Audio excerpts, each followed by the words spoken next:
모해위증교사라는 범죄가 있습니다. A라는 사람이 B에게 해를 끼칠 목적으로 의도적으로 C에게 위증을 요구할 경우 형법 제33조 단서의 규정에 의하여 피고인을 모해위증교사죄로 처단할 수 있습니다. 이해관계에 얽힌 조직에서 개인과 개인 간의 무고죄처럼 흔하게 발생할 수 있는 범죄입니다. 이러한 범죄는 피해의 규모를 불문하고 중범죄로 처리해야 합니다. 너무나 악랄한 측면이 있기 때문입니다. 권력과 부가 불균등한 자본주의 사회에서 법은 그나마 힘없는 사람을 지켜줄 수 있는 무기라고 우린 배웠습니다. 그러나 기득권층은 자신의 세력을 위협하는 인물이 생기면 수단과 방법을 가리지 않고 그를 제거하려고 듭니다. 조선왕조실록에서나 나올 법한 옛 이야기 같지만 지금 이 순간에도 이러한 사건은 벌어지고 있었습니다. 그것도 거대 야당의 대표이자 유력한 차기 대권 후보에게 말입니다. 카더라 통신에서 퍼져나온 루머일 것 같지만 이 말은 재판 과정의 증언으로 시작되었습니다.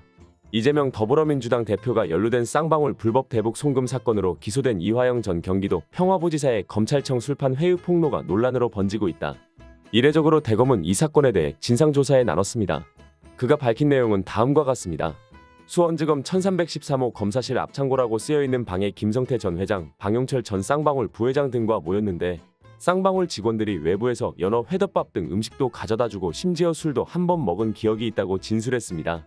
단순히 구속수감 중인 자에게 특혜를 제공했다는 논란으로 끝날 수 있는 문제이지만 그냥 술자리가 아니었습니다. 지난해 6월경 술자리에서 계속 토론도 하고 설득도 당하고 그런 과정이 있었다고 합니다. 김성태의 말이 가관입니다. 그는 이화영에게 이재명이 제3자 뇌물로 기소되지 않으면 형님이 큰일 난다. 이재명이 죽어야 한다. 이 수사의 목적은 형님이나 내가 아니다. 이재명을 위한 수사다. 이재명은 끝났다. 이재명이 들어가야 한다라고 말했다. 고 주장했습니다.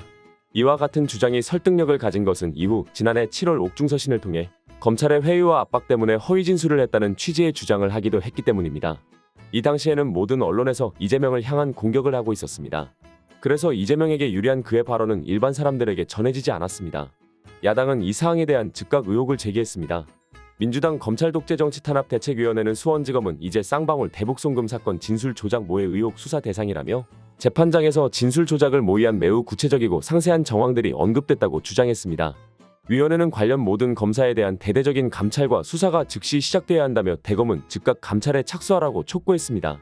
이재명 대표도 15일 이 같은 폭로에 대해 술판을 벌였을 장소에 CCTV가 있었을 것이고 출입자 기록을 확인하면 나올 것이라며 제가 보기에 검찰의 이런 태도로 봐서 이화영 부지사의 진술은 100% 사실로 보인다. 고 주장했습니다. 이 대표는 공범들은 접촉 금지인데 술판을 벌이고 했다는 것은 검사의 승인 없이 불가능하다고 했습니다. 이 대표는 자신의 SNS에 구속된 쌍방울 관계자들 검찰청에 모아 술판 허용하며 이재명 죽일 허위 진술 연습시킨 수원지검 CCTV와 출정 기록 공개하라고 주장했습니다. 검찰 측은 이와 같은 증언과 퍼지는 의혹에 대응하고 있습니다.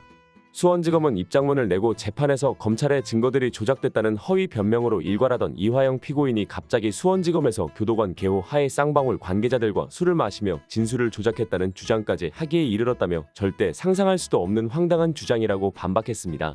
의혹이 점점 커지자 대검찰청은 이전 부지사의 사건을 수사한 수원지검에 재소자 출정 기록, 음식 주문 결제 내역, CCTV 유무 등을 확인하라고 지시했습니다.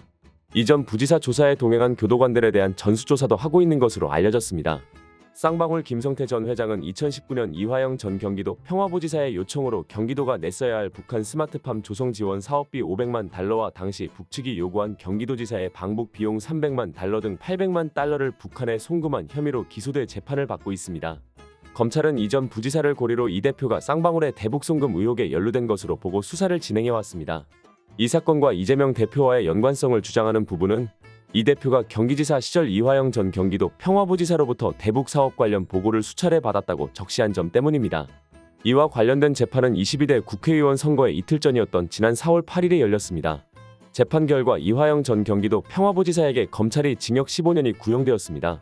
이에 대해 이화영의 변호인 김현철 변호사는 최후 변론에서 2019년 쌍방울의 대북 송금은 진실이다. 그러나 이화영과 이재명의 대북 송금은 거짓이다. 신군부의 내라는 모 조작 사건처럼 이 사건 후대 이화영 대북 송금 조작 사건으로 기록될 것이라며 인권 마지막 보루로서 대한민국 법원이 진실 밝혀주시길 바란다고 했습니다. 이 사건의 본질은 이화영의 말처럼 이재명 대표의 제거에 있습니다. 그 목적 달성을 위해 검찰은 이재명 대표에 대해 끊임없는 압수수색을 진행해왔습니다. 작년 9월 피의자 신분으로 수원지검에 출석하며 이재명 대표는 아래와 같은 말로 결백을 주장했습니다. 2년 동안 변호사비 대납, 스마트팜 대납, 방북비 대납 등 주제를 바꿔가면서 검찰 수십 명, 수사관 수백 명 동원해서 수백 번 압수수색하고 수백 명을 조사했지만 증거는 단 한 개도 찾지 못했습니다. 그 이유는 사실이 아니기 때문입니다. 또한 대북 송금과 관련한 부분에서도 북한에 방문해서 사진 한 장 찍어보겠다고 생면부지 얼굴도 모르는 불법 사채업자 출신의 부패 기업가한테 100억 원이나 되는 거금을 북한에 대신 내달라고 하는 그런 중대 범죄를 저지를 만큼 어리석지 않다고 했습니다. 국민이 그리고 역사가 판단하고 심판할 것이라고도 밝혔습니다.